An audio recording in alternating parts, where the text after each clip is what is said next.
RCI education hub Bansur की online class में सभी छात्रों का स्वागत है।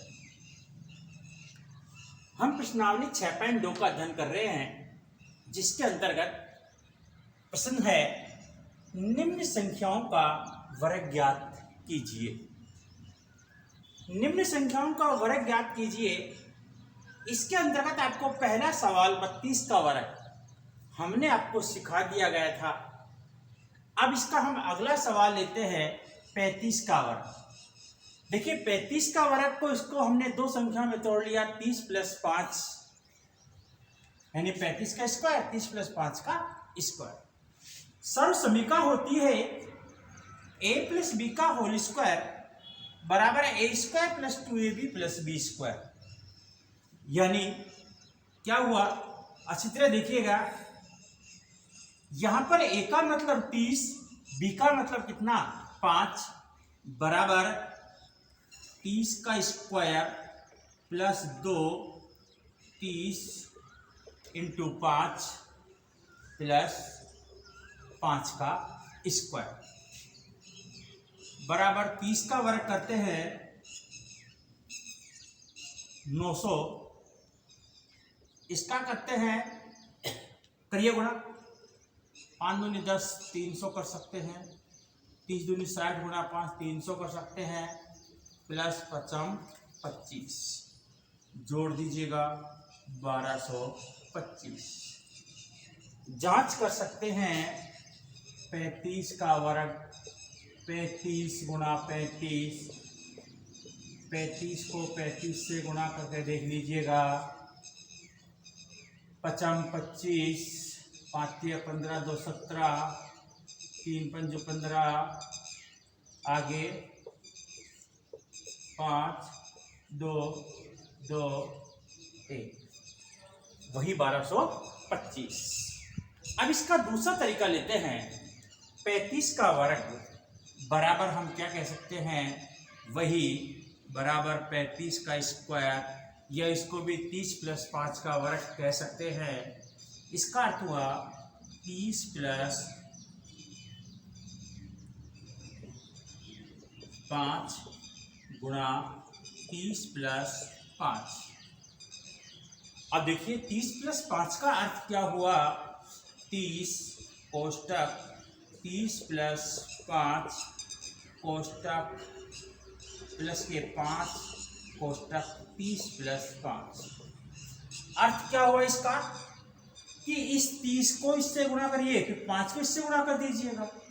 30 को 30 से गुणा कर दो 900, इसको गुणा कर दो 150, 100 गुणा 150 25। देखिए 900 प्लस 300 प्लस 25 वही 1225। कहने का मतलब किसी भी प्रकार से करें, हमारे पास में आंसर वही कितने आए, 1225। जांच करना सिखा दिया। अब हम एक सवाल और लेते हैं। देखिए एक सवाल और लेते हैं। अब हम ले लेते हैं 86 का। 86 का वर्ग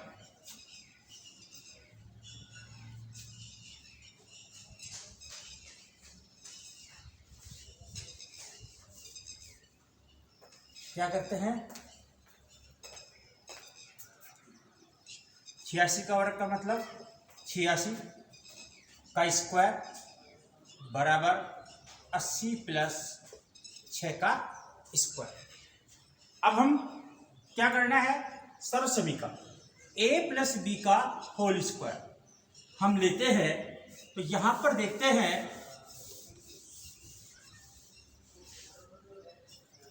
a का मतलब हमारे पास में कितना हुआ 80, b का मतलब कितना हुआ 6। लिख सकते हैं a का मान 80, b का मान कितना 6। अब हमें क्या करना है, इस सूत्र में मान तो रखना है। देखिए सिंपल सा है,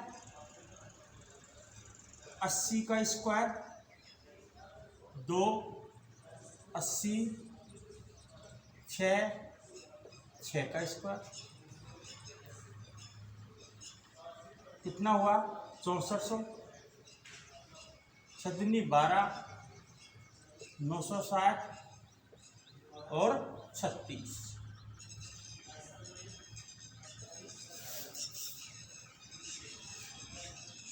अब क्या करना है, इनको जोड़ना है। देखिए 6 3 9 9 4 13। आपको दिक्कत आती है तो ऐसे जोड़ लीजिएगा, ये 6400 लिख दीजिएगा, ये 960 लिख दीजिएगा, ये 36, 6 6 3 9 9 4 13, ये लो। अब जांच भी कर सकते हैं इसकी।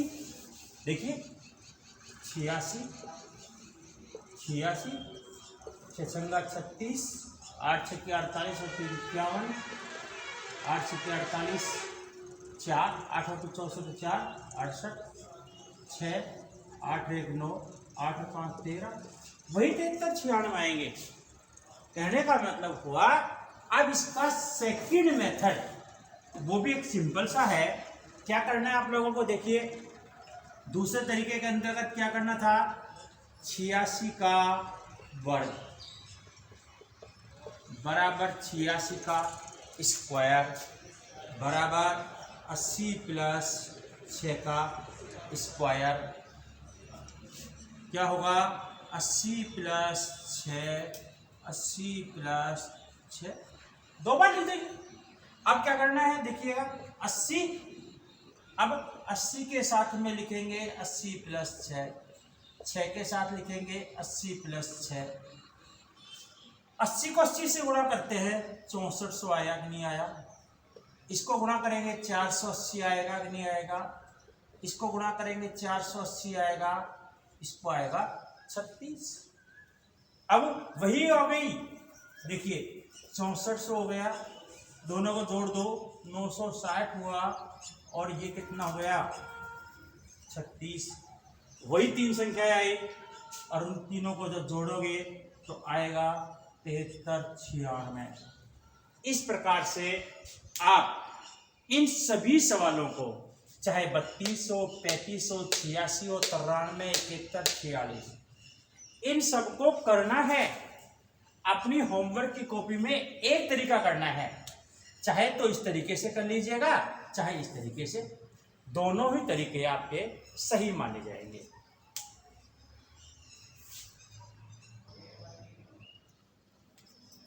इसका स्क्रीनशॉट भी आप ले सकते हैं। अब इसका सेकंड सवाल लेंगे।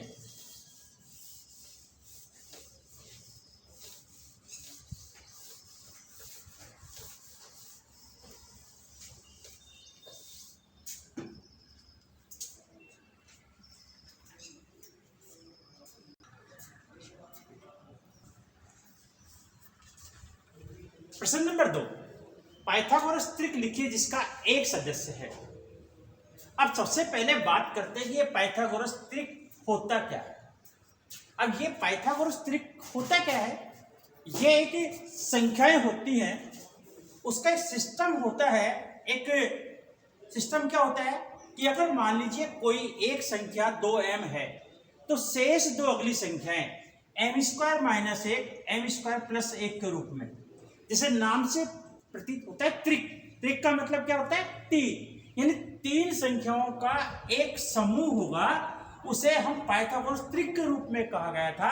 और क्यों कहा गया था, पाइथागोरस ये नाम क्यों दिया गया, क्योंकि इसकी जो खोज की थी वो पाइथागोरस गणितज्ञ ने की थी, इसलिए उसने अपने नाम के आधार पर दे दिया पाइथागोरस त्रिक।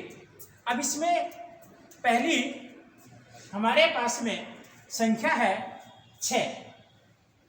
हम जानते हैं कि किसी प्राकृत संख्या m बड़ा मान कितना है, 1 से, क्योंकि 1 से तो बड़ा ही मान होगा। प्राकृत संख्याओं का मतलब ही 1 से शुरुआत होती है, तो 1 से बड़ा है के लिए 2m m² - 1 m² + 1 पाइथागोरस त्रिक के रूप में होते हैं।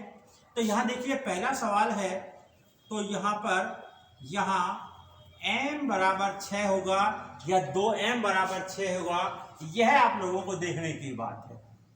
कितना हुआ, 2m बराबर 6, तो m बराबर 6/6 2, यानी कि m का मान कितना आया? 3 आया। तो पाइथागोरस में देखिएगा, पहली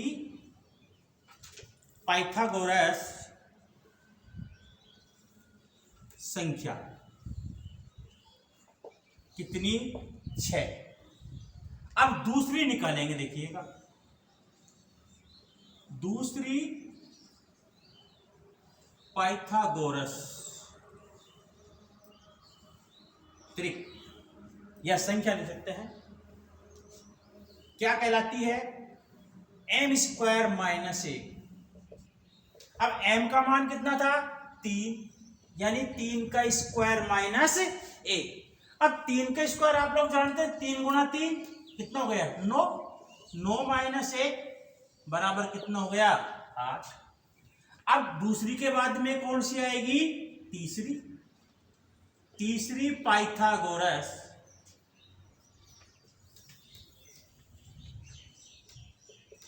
त्रिक क्या बताई गई थी आपको? m स्क्वायर प्लस 1, यानी 3 का स्क्वायर प्लस 1, यानी 9 प्लस 1, यानी कितना? 10। इसे आप अच्छी तरह देख सकते हैं। तो कहने का मतलब क्या हुआ? अब हम कह सकते हैं, अतः पाइथागोरस त्रिक, त्रिक का मतलब 3, कौन कौन सी हो गई? 6, 8 और 10। ये पाइथागोरस त्रिक हो गई, कौन कौन सी? 6, 8, 10। इसी प्रकार से आप अगला सवाल 14 का आप स्वयं करेंगे। ये जो होगा 14, वो किसका मान होगा? 2m का। तो m का मान कितना हो जाएगा? 7। 7 का स्क्वायर माइनस 1, 7 7 49 माइनस 1 कितना हो गया? 48 और 1 50। 16, 16 में 2 का भाग देंगे 8। पहली पाइथागोरस तो है इतनी क्या रहेगी? दूसरी के लिए m का मान जो होगा 8 आ गया, तो 8 और 64 में से 1 गया तो 63 और 1 जोड़ देंगे तो कितना हो जाएगा? 65। इस प्रकार से शेष सवालों को आप स्वयं हल कर देखें और इन सभी प्रश्नों को आप होमवर्क की कॉपी में उतार लें। जहां भी आपको लगता है कि आपको समझने की दिक्कत आती है, वहीं पर आप अपना सवाल करते समय एक स्क्रीनशॉट ले लें मोबाइल की सहायता से और उसे आप अपने होमवर्क की कॉपी में भी उतार लें। धन्यवाद।